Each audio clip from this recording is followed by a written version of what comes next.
Hi guys, ayan na naman ang new arrival, tactical flashlight.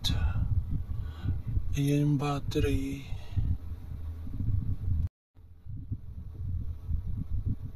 Open po natin. Ayan po yung lagayan ng AAA.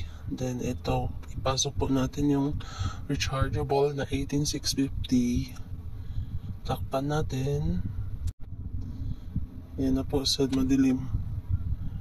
Ano po siya, 5 function.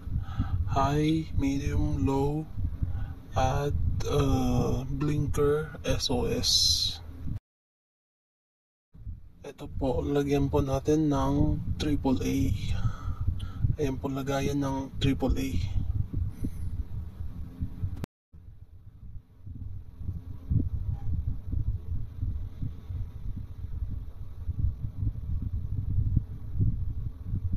Bali ano po siya, dual use.